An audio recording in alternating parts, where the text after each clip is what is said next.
Hi, everyone. I'm Nico Meyering. I use he, him pronouns, and I'm a white man with blonde hair, brown and blue spectacles. I'm seated indoors. Like about 25% of the world's population, I am also a disabled man. We may think of disability as tragic, sad, or life altering, but I don't know, guys. I've been disabled a while now, and I think there's a little disability joy too. I think that disability and joy can coexist.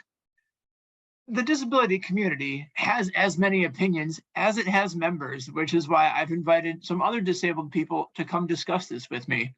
Today, I'm honored to be joined by my friend Lisa. Hi, Lisa. How are you? Hi, Nico. How are you? I'm I'm uh, well, thank you. I'm a white woman seated with a clock and a plaque in the background. I have shoulder length hair and I'm wearing a headset. Fantastic. Thank you so much. Lisa, can you recall a joyful moment in your life? Tell me about it. Well, before I became disabled, I was a home care worker, and I had the occasion many times to visit the Center for Independent Living in Philadelphia at Liberty Resources. And with my client and consumer there, I attended conference rooms, and they were named after different people such as Wade Blank and Justin Dart. And my joyful moment was when I came home and decided I want to learn about these people. And I researched who they are, and I became very interested in finding out more about the history of disability rights. And that was back in, say, 2009 when I visited there with my clients. And since then, in 2018, I became, I like to say, I graduated from advocate and ally to a member of the community because I was diagnosed with a lupus arthritis. And those challenges that I have come across with that diagnosis weren't as challenging because of the folks I met in my journey as a home care worker.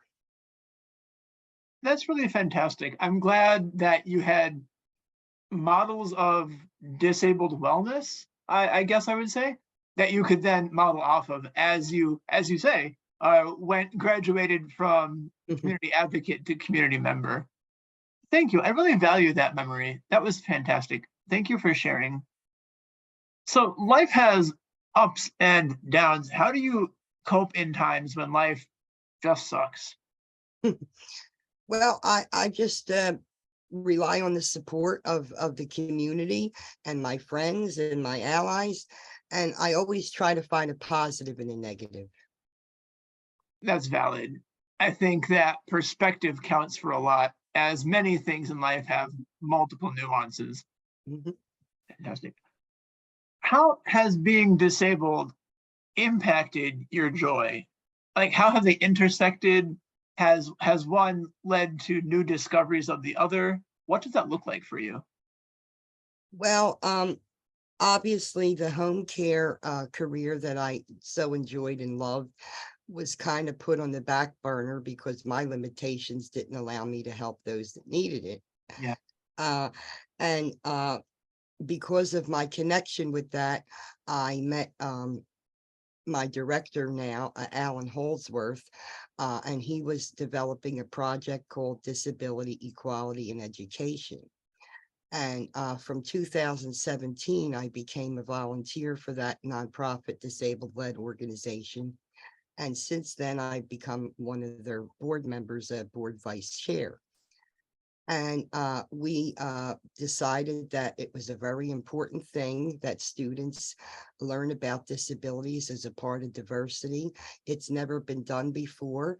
And we brought this concept up through our lobbying, and that gave me great joy because my state representative championed this, and the bill was passed this in July, and we now have a legislation, disability inclusive curriculum, that will be rolled out in Pennsylvania, schools K to 12, starting this fall.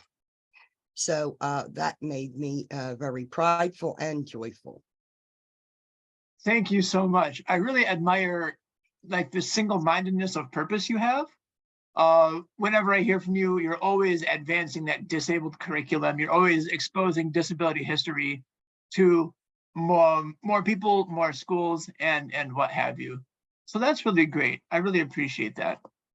As we're beginning to wrap up our time, we turn to a question. What do you want the general public to know about disabled quality of life? Okay. Well, from my personal experience, I know that volunteering is very important and it can bring you a lot of wonderful opportunities and connections. But I want everyone out there to be mindful that you must value your contributions, and disabled people must be valued when they contribute to society, and never forget that, you know, the work that you do is valuable, and make sure that you're compensated for that. We received a grant from the Pennsylvania Developmental Disabilities Council and help from Disabled in Action for 5 years. And we created a wonderful website with resources and lessons. And now that the bill has passed, that grant is now over. And we're doing a lot of work with the Department of Education in voluntary capacity. But there's so much more that we could do and so much employment that we could offer disabled people if we had the grant money. So that's very important. Value yourself. And, you know, volunteering is wonderful, but make sure that your contributions are valued just as they would be if you were non-disabled.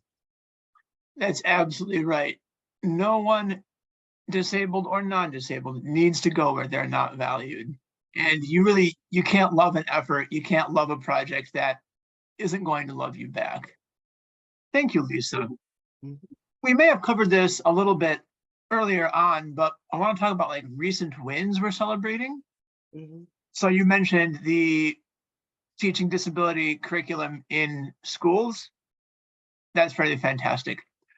Where can people find you online, or where can people connect with your organization so as to learn more about disability inclusive curriculum?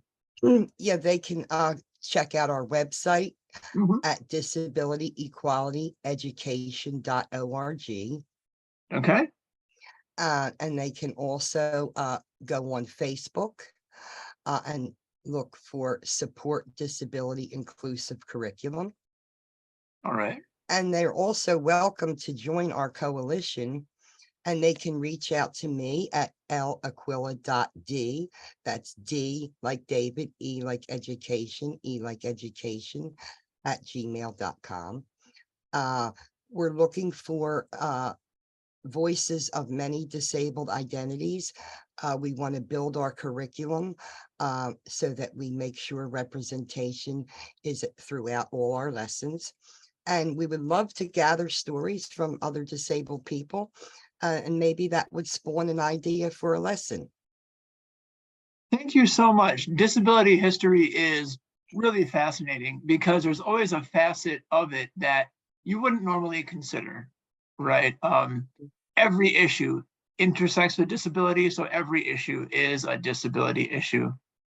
Lisa, thank you so much for your time. Thank you for joining me and helping me kick off this new project. Oh, you're welcome. I just want to clarify that our lessons are not just about history or social studies. They're embedded throughout language arts, math, science. For example, there were 11 presidents that had a disability, and kids aren't learning about that. So I just wanted to clarify that. And if you're so kind, I would like to invite people if they would like to support this work, if I may. Sure. If you would like to support this work, you can send a check to D, that's DEE, at 3607 Windsor Drive, Bensalem, PA, 19020, so that we continue this important work. Thank you so much. Thank you, Lisa. Keep on doing that amazing work that you do, and we'll talk again soon. And you likewise, thank me for having me. Thank you.